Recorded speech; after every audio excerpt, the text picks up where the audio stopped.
লম্বা ছুটি রেল ও বাস স্টেশনগুলোতে বেড়েছে ঘরমুখো মানুষের চাপ। সেই খবর জানাতে আমাদের সাথে এই মুহূর্তে কমলাপুর রেল স্টেশন থেকে যুক্ত হয়েছেন জাওয়াদ মাহমুদ।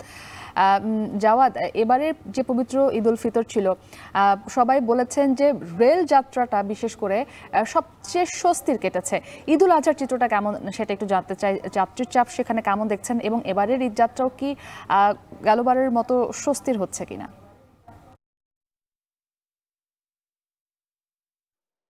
মুক্তি স্বস্তির যাত্রা তো হচ্ছেই। গতকালকেও আমরা দেখেছি ট্রেন স্টেশনে কমলাপুরে এবং বিমানবন্দর রেল স্টেশনে, কল্যাণপুর বাস স্ট্যান্ডে, গাবতলী বাস স্ট্যান্ডে আমরা ঘুরে দেখেছিলাম। এবং আজকেও যেটি দেখেছি, আপনি যে এই ট্রেনটি যেতে দেখছেন মহানগর প্রভাতী, যেটি চট্টগ্রামের উদ্দেশ্যে ছেড়ে গেল, এই ট্রেন কিন্তু ঠিক সময় মতোই ছেড়ে গেছে, যদিও 15 মিনিট বিলম্ব হয়েছে।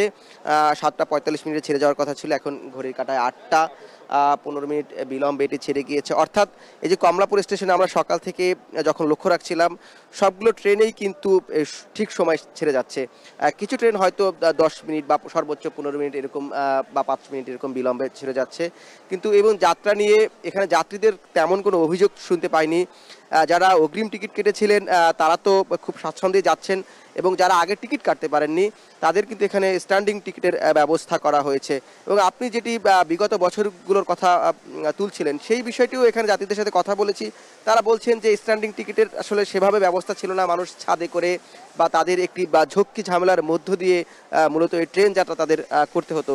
কিন্তু রমজানের ঈদ এবং এই কোরবানির ঈদে তারা যেহেতু যাত্রা করছেন, এবং এখানে যারা স্টাফ রয়েছেন, এই রেলওয়ে কর্মকর্তা কর্মচারী, বেশ কয়েকজনের সাথে কথা বলেছি, বা এখানের যারা যাত্রী তাদের সাথে তো কথা বলেছি, এবং যারা এখানে কুলির কাজ করছেন তাদের সাথেও জানার চেষ্টা করেছি আসলে বিগত বছরগুলোর চেয়ে এবারের দৃশ্য বা চিত্র তারা কেমন দেখছেন।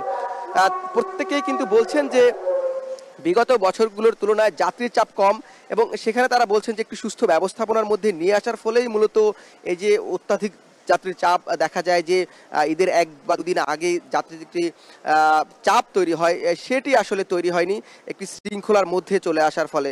এবং যাত্রীরা বা টিকিট নিয়ে বা প্রতি বছর যে কালোবাজারির টিকিটের অভিযোগ, সেটি নিয়ে যাত্রীদের মধ্যে তেমন অভিযোগ লক্ষ্য করা যায়নি। কিন্তু যারা অনলাইনে টিকিট কাটছেন তাদের একটি অভিযোগ, তারা বলছিলেন যে টিকিটের আসন সংখ্যা যখন অগ্রিম তারা কেটেছেন তখনকার ঘটনা বলছেন, যে আসন সংখ্যা শূন্য দেখালেও তারা সেটি কাটতে পারছিলেন না। সেইখানে যারা আসলে এই প্রক্রিয়ার সাথে যুক্ত বা অনলাইন টিকিটের সাথে, সেখানে একটি কারচুপির অভিযোগ তারা করছেন। এছাড়া বা সেই ধরনের কোনো অভিযোগ আসলে এখানে পাওয়া যাচ্ছে না।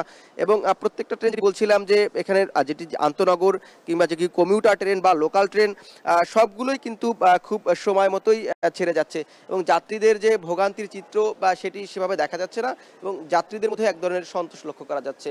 এই ছিল কমলাপুর রেল স্টেশন থেকে আমার কাছে সব শেষ। জাওয়াদ মাহমুদ আমাদেরকে ঈদের রেল যাত্রার খবর জানাচ্ছিলেন।